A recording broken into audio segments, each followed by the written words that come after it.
What I'm about to show you is my own work and my own research. It's done in a way that I understand it. Even if I show you something exact, you're still probably going to have to do your own work and get your own information yourself in order for you to understand it. Just because you see something doesn't mean you can believe it. But I'll do what I can. Okay, before I get onto some boring stuff, I'm going to do some boring stuff.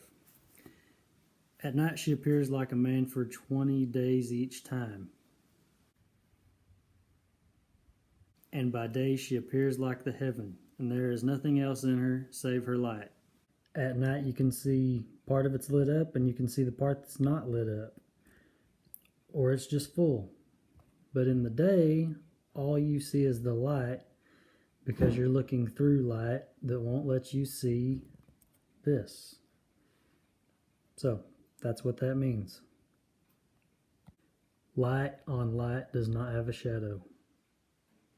Okay, what you are looking at here is 3 separate timepieces that all go together. And right now they are all set on day 1 of their very first cycle ever. This one's the sun. And how I've made these models may be a little weird to you, like I've said, but they make sense to me, so you might have to make your own in order to understand it for yourself. Okay, so this is how this works. This is for the sun. There's the day, 364.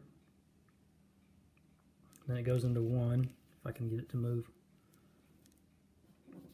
It already looks like it's there. Anyway, day 1, end gate 4. And throughout the whole year, if you can rotate this, which I'm one-handed right now, so maybe I can do it now.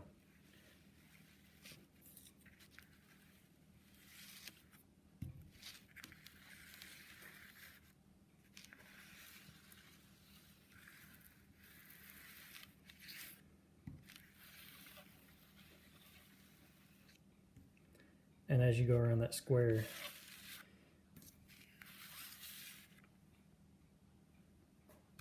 it follows this side once you get on this side. The day indication anyway. Like 30 right there. Winter solstice. Anyway, back around to a year. Let me get it back up there.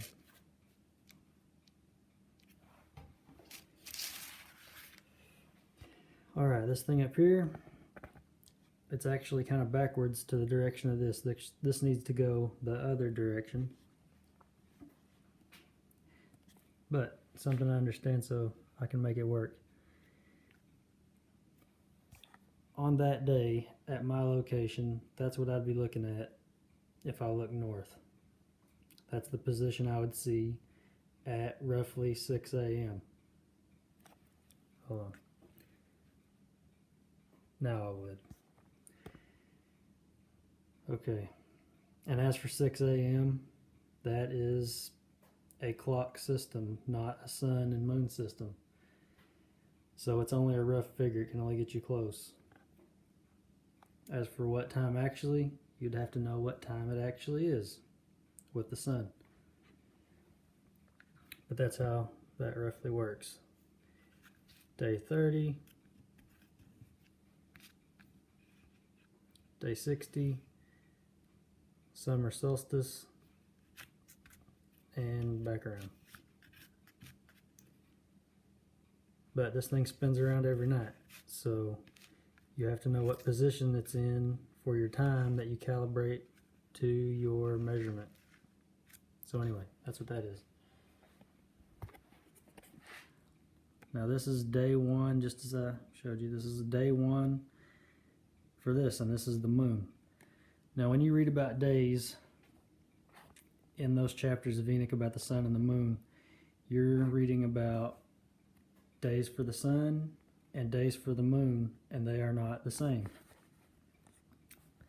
They work roughly the same from one point to another point is a day, but the moon is slower than the sun, so you have two different times you have to work with that work together. All right, on this calendar, or this graph, whatever you want to call it, this is for the moon. The sun will always be in this position. Now this does not tell you phase.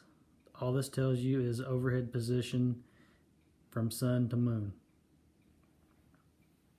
Phase is a little more, it would be a different graph, which I have yet to line out, but this is on its way to it. So as you go one day, which is that, you rotate the whole clock back one day for every one day forward, and all the way around.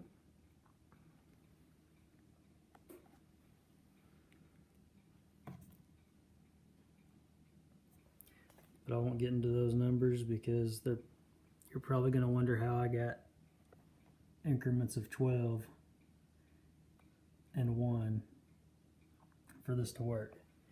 It's in the book. You just have to understand what the book says. You're not going to find the number 29 and a half or 12 or whatever you have to do. You have to go into it to actually find these numbers, but they are in there. As for this, there's 5 years, 10 years, 15, 20, and so forth and so on and forever. But as you can see on these, it doesn't say 364 or 354 for a reason. Now, if I was to try to tell you what cycle or century or whatever we're on right now, I couldn't get it that close. I've tried to line it up to the day. The sun's easy. That's exactly where we are. That's where the stars are. Well, get it right there. And this is just a rough guess of where the moon is, just based off of what I've seen in the sky for its position. But it's not exact. It could be here, or just somewhere close, but there are exact figures. I'm not that close yet. But that is roughly where the moon's at in its cycle. That's where the sun's at in its cycle. Like I said, the sun's easy. Well, that's all for this update. Thanks for watching.